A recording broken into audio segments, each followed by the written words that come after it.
வணக்கம் நேயர்களே, news and views வழியாக உங்களை எல்லாம் மீண்டும் சந்திப்பதிலே மிகுந்த மகிழ்ச்சி. இந்த வாரம் நிகழ்ந்த சில முக்கிய நிகழ்வுகள் குறித்த நம்முடைய பார்வையை நாம் இங்கே முன்வைக்கின்றோம். முதலாவதாக நாம் தமிழர் கட்சியினுடைய தலைமை ஒருங்கிணைப்பாளர் திரு சீமான் மீது வழக்குகள் பாய்ந்து கொண்டே இருக்கின்றன. நாம் பேசிக் கொண்டிருக்கும் இந்த நேரம் வரை பார்த்தீங்கன்னா கிட்டத்தட்ட 70 வழக்குகள் 60 முதல் 70 வழக்குகள் பதிவு செய்யப்பட்டிருக்கின்றன. காரணம் பார்த்தீங்கன்னா ஒரே காரணம் தான். வழக்குகள் எண்ணிக்கை அதிகமாக இருந்தால் கூட காரணம் ஒன்று தான். செய்திகளை தொடர்ந்து கவனித்துக் கொண்டிருப்பவர்களுக்கு தெரியும். குறிப்பாக அவருடைய பேச்சு என்ன பேச்சு, திரு தந்தை பெரியார் அவர்கள் குறித்து அவர் வைத்த கருத்துக்கள் சொல்றதை விட சர்ச்சைக்குரிய விஷயங்கள் குறித்து அவர் வெளிப்படுத்திய விதம், இதற்காக வழக்குகள் பதிவாகி கொண்டிருக்கிறது. கடலூர் மாவட்டத்தில் அவர் கட்சியினுடைய கூட்டம் நடைபெறுகிறது. இந்த கூட்டத்திற்கு பிறகு செய்தியாளர் பேசுகின்ற பொழுதுதான் பெரியார் குறித்த தன்னுடைய கருத்துக்களை அவர் முன்வைக்கின்றார். இந்த கருத்துக்கள் எல்லாம் பார்த்தீங்கன்னா மிகுந்த ஒரு சர்ச்சைக்குரிய ஒன்றாக மாறி இருக்கிறது. இதை எதிர்த்து குரல் கொடுக்கக்கூடிய கட்சிகளுடைய பார்வையில் சொல்லப்போனால் தரம் தாழ்ந்த வகையில் அந்த கருத்துக்களை அவர் பதிவிட்டிருக்கிறார் என்பதுதான். எனவே வழக்குகள் மாவட்டம் தோறும் மாவட்டங்களில் பல்வேறு இடங்களிலிருந்து பதியப்பட்டு கொண்டே இருக்கின்றது. குறிப்பாக திராவிட முன்னேற்ற கழகம் இது வழக்கு பதிவு செய்துள்ளது. அதே போன்று திராவிடர் கழகத்தின் சார்பாக, தந்தை பெரியார் திராவிடர் சார்பாக எல்லாருமே புகார் கொடுக்கப்பட்டு வழக்குகள் பதிவாகியிருக்கின்றன. இன்னொரு புறம் பார்த்தீங்கன்னா மதுரையில் ஒருவர் இதற்கு குறித்து அண்ணா நகர் காவல் நிலையத்தில் நாங்கள் சீமான் குறித்த இது போன்ற ஒரு புகாரை கொடுக்கின்ற பொழுது வழக்கு பதிவு செய்ய காவல்துறை மறுத்தது அப்படின்னு சொல்லி அவர் நீதிமன்றத்தை நாடுறாரு.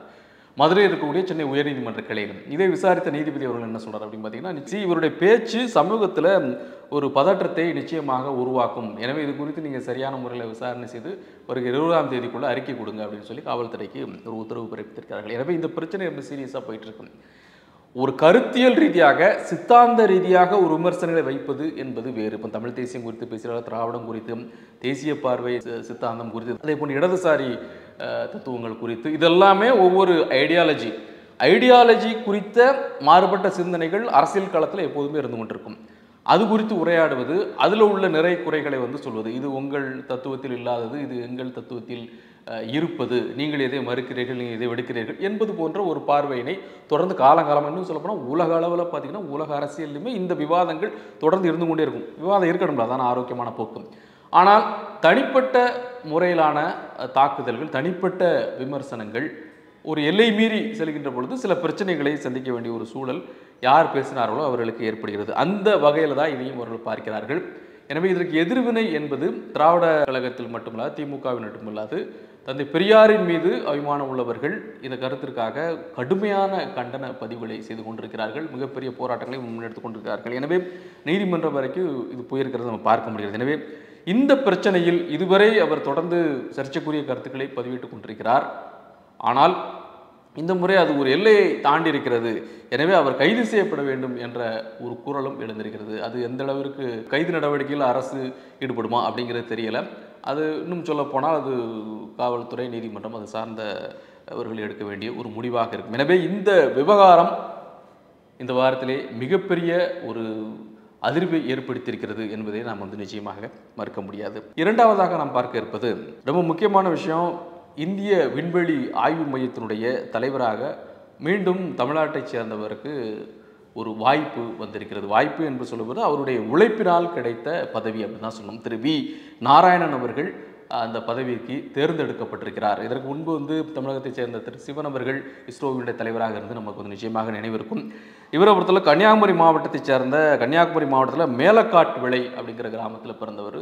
அரசு பள்ளியிலே படித்து தமிழ் வழியிலே கல்வி கற்று ஒவ்வொரு நிலையாக அவர் எட்டி இந்த உயரத்தை அவர் அடைந்திருக்கிறார். இப்போ இதற்கு முன்பு இஸ்ரோவில் அவர் சந்திராயன் திட்டமாக இருக்கட்டும், அதே போன்று மங்கள்யான் திட்டமாகட்டும், ககன்யான் திட்டமாகட்டும், இந்த திட்டங்களில் எல்லாம் அவர் இணைந்து பணியாற்றிய அறிவியலாளரில், விஞ்ஞானியில் அவர் ரொம்ப முக்கியமானவர். கிட்டத்தட்ட ஒரு 40 ஆண்டு கால அனுபவம் இந்த துறையில் இருக்கிறது. குறிப்பாக அவரை ஸ்பெஷலைஸ்டாக எதை சொல்கிறாங்க அப்படின்னு பார்த்தீங்கன்னா, கிரையோஜெனிக் உந்து விசை அமைப்பு உருவாக்கத்தில் மிகப்பெரிய பங்களிப்பை இந்த ஆராய்ச்சியில் செய்தவர் திரு வி நாராயணன் என்று அவருடைய சாதனைகளை சொல்கின்ற பொழுது இதை குறிப்பிட்டு காட்டுவதை நாம் பார்க்க முடிகிறது. எனவே இது சம்பந்தமாக அவரிடம் கேட்கின்ற பொழுது ஒரு மிகப்பெரிய பொறுப்பு என்னிடம் செய்தியாளர்கள் கேட்கின்ற பொழுது மிகப்பெரிய பொறுப்பு என்னிடம் வழங்கப்படுகிறது. அந்த பொறுப்பை உணர்ந்து நான் செயல்படுவேன் என்று அவர் பதிலளித்திருக்கிறார். நிச்சயமாக அதற்கு அடுத்து நம்ம பார்த்தீங்கன்னா சந்திராயன்லையும் சரி, மங்கள்யானும் சரி, அடுத்தடுத்த ப்ராஜெக்ட் போயிட்டே இருக்குது. சரி, இந்த திட்டங்களில் இவருடைய பங்களிப்பு மிக முக்கியமானதாக இருக்கும். அடுத்த 2 ஆண்டுகள் இந்த பதவியில் அவர் நீடிப்பதா என்பதுதான் இதனுடைய விதிமுறை. எனவே அந்த அடிப்படையில் இஸ்ரோவில் மீண்டும் தமிழகத்தை சார்ந்த ஒரு தமிழருக்கு ஒரு வாய்ப்பு கிடைத்திருக்கிறது. அவர் திறம்பட செயல்பட இருக்கிறார் என்ற செய்தியும் ஒரு மகிழ்ச்சிகரமான செய்தியாக இந்த வாரத்தில் அமைந்திருக்கிறது என்பதை நாம் இங்கே பதிவு செய்கிறோம். மூன்றாவதாக ஈரோடு கிழக்கு இடைத்தேர்தல் குறித்து நம்ம கடந்த சில நாட்கள் முன்பு கூட பேசணும். ஈரோடு கிழக்கு இடைத்தேர்தல் குறித்து நம்முடைய பார்வையை நம்ம பதிவு பண்ணியிருந்தோம். இந்த முறை ஈரோடு கிழக்கு தொகுதியில் இந்தியா கூட்டணி சார்பில் திராவிட முன்னேற்ற கழகம் போட்டியிடுகிறது என்று சொல்லி தமிழ்நாடு காங்கிரஸ் கட்சி அறிக்கை விடுத்தது. திரு செல்வப்பெருந்தகை, தமிழ்நாடு காங்கிரஸ் கமிட்டியினுடைய மாநில தலைவர் செல்வப்பெருந்தகை அந்த அறிக்கையை வெளியிட்டிருந்தார். இது குறித்து திரு மு க ஸ்டாலின் அவர்கள் கேட்டுக்கொண்டிருக்கிறாங்க. திராவிட முன்னேற்ற கழகம் இதில் போட்டியிடப் போகிறது, எனவே அவரை வெற்றி பெற செய்ய வேண்டும் என்று அவர் அந்த அறிக்கையிலே அவர் குறிப்பிட்டதை பார்க்க முடியும். எனவே இது ஒரு இந்த தேர்தல் தேதி அறிவிக்கப்பட்டது. 5ஆம் தேதி பிப்ரவரி மாதம் 5ஆம் தேதி தேர்தல் நடைபெற இருக்கிறது.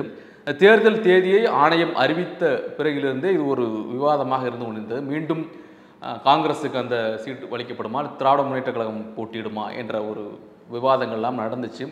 அதில் ஒன்றாக நாமும் கூட பதிவு செய்யணும். திமுக இந்த தேர்தலில் போட்டியிடுவதற்கு விரும்புகிறது, ஏன்னா நேரடியாக களம் காண விரும்புகிறது. இந்த நடந்து கொண்டிருக்கக்கூடிய ஆட்சிக்கு இந்த வெற்றி கிடைக்கின்ற பொழுது அதை ஒரு நற்சான்றாக அதை பயன்படுத்த திமுக விரும்புகிறது. எனவே திமுகவின் சார்பாக வேட்பாளர் நிறுத்தப்படுவார் என்று சொல்லி நாம் பதிவு பண்ணியிருந்தோம். இப்போது முறைப்படியான அறிவிப்பு வெளியாகிறது. திராவிட முன்னேற்ற கழகத்தின் சார்பிலே ஈரோடு கிழக்கு தொகுதியிலே திரு வி.சி. சந்திரகுமார் போட்டியிடுகிறார் அப்படிங்கிறது. இப்போ திரு சந்திரகுமாரை பொறுத்தவரை பார்த்தீங்கன்னா அவர் ஆரம்ப காலகட்டத்தில் இருந்து பார்த்தீங்கன்னா ஒரு அதிமுகவில் ஒரு சாதாரண நிலையிலிருந்து அப்படி ஒரு ஸ்டெப்பாக முன்னேறி வந்தவர். அதுக்கப்புறம் விஜயகாந்த் ரசிகர் மன்றத்தில் இருக்கிறார். முதல் அதிமுகவில் வார்டு அந்த அளவில் இருந்தவர். அப்புறம் விஜயகாந்த் ரசிகர் மன்றத்துக்கு வராரு. விஜயகாந்த் கட்சியாக இருக்கின்ற பொழுது தேமுதிகவில் தன்னை இணைத்துக் கொள்கிறாரு. அவர் கொள்கை பரப்பு செயலாளர் பொறுப்பில் இருக்கிறார். முக்கியமான விஜயகாந்தினுடைய நம்பிக்கைக்குரிய ஒரு 10 பேர் எடுத்துக்கிட்டா சந்திரகுமார் அதில் ஒருவராக இருந்தார் அப்படிங்கிறதா முக்கியம். ஒரு கட்டத்தில் பார்த்தீங்கன்னா அதுலேருந்து விலகிறாரு. ஆனால் 2011 தேர்தலில் அதிமுகவும் தேமுதிகவும் கூட்டணியில் இடம்பெற்றிருந்த பொழுது 2011 சட்டப்பேரவை தேர்தலில் இந்த தொகுதியில் வெற்றி பெற்றவர் திரு சந்திரகுமார். ஆனால் 2016 அவர் தோல்வி அடைகிறார். 2021 காங்கிரஸுக்கு அங்கே இடம் கொடுக்கப்படுகிறது. திமுக கூட்டணியில் இருக்கக்கூடிய காங்கிரஸுக்கு 2021 இடம் கொடுக்கப்படுகிறது. இப்போது இடைத்தேர்தலை அது சந்திக்கின்ற பொழுது மீண்டும் திரு சந்திரகுமாருக்கு திமுக சார்பில் வாய்ப்பு வழங்கப்பட்டிருக்கிறது அப்படிங்கிறதான் பார்க்கணும்.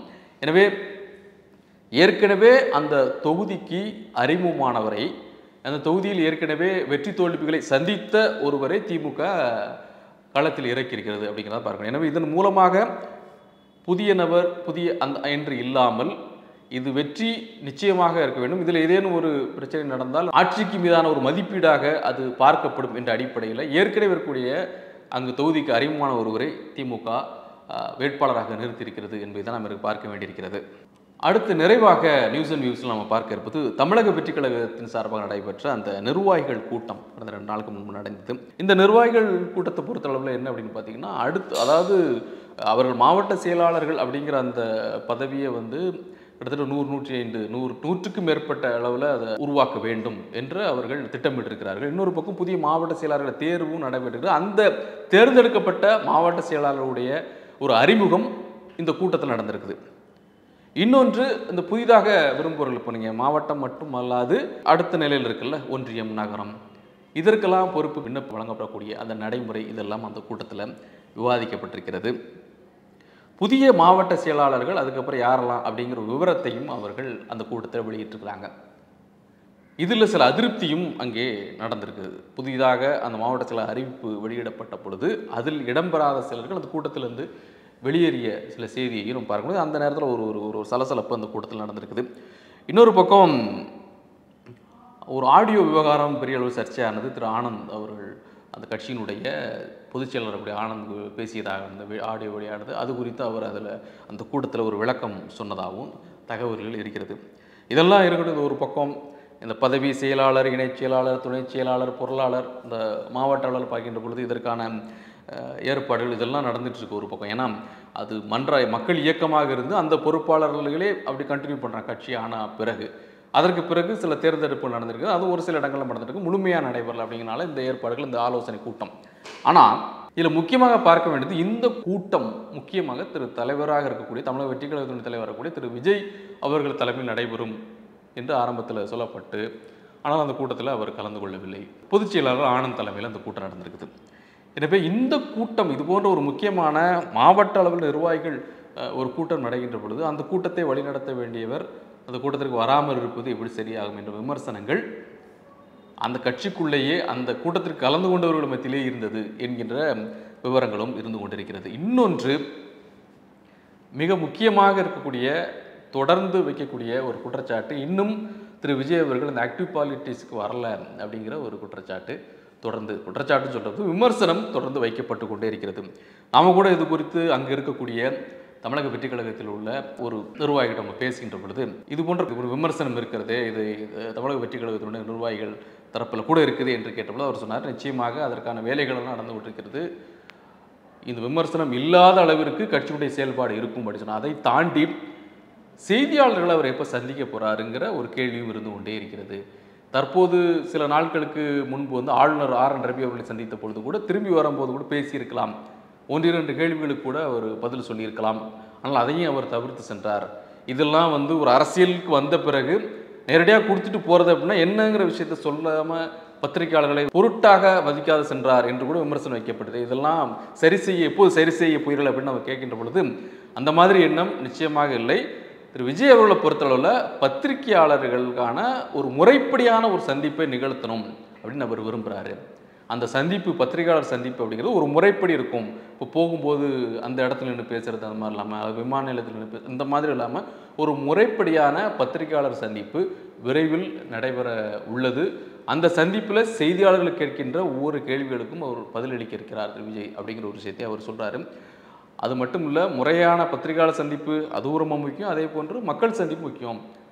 இது ரெண்டும் நிகழ்கின்ற பொழுதுதான் மக்கள் அவர் மீது மக்கள் வைக்கக்கூடிய நம்பிக்கை அப்படிங்கிறது அதிகமாகும் என்கின்ற அந்த விஷயத்தையும் நம்ம இந்த நேரத்தில் சொல்ல வேண்டியிருக்குது. அவர்களுக்கு தெரியும் கட்சி ஆரம்பித்தவர்களுக்கு எப்படி கட்சி நடத்தணும், போகணும், எப்படி கொண்டு போக வேண்டும் என்று தெரியும். இருந்தாலும் விமர்சனங்கள் வருகின்ற பொழுது அதை சரியான நேரத்தில் பதில் சொல்ல வேண்டிய பொறுப்பு கட்சிகளுக்கு இருக்குது, கட்சியை வழிநடத்தக்கூடிய தலைவர்களுக்கு இருக்குது அப்படிங்கிறதான் நம்ம முக்கியமானது. பல்வேறு நிகழ்வுகள், பல்வேறு தகவல்கள், ஒரு சிலவற்றை நாம் இன்று இந்த பதிவின் மூலமாக பதிவு செய்திருக்கின்றோம். மீண்டும் சந்திப்போம். நன்றி. இந்த வீடியோ உங்களுக்கு பிடிச்சிருந்தா லைக் பண்ணுங்க, ஷேர் பண்ணுங்க, கமெண்ட் பண்ணுங்க. மறக்காம OH தமிழ் சேனலுக்கு சப்ஸ்கிரைப் பண்ணுங்க.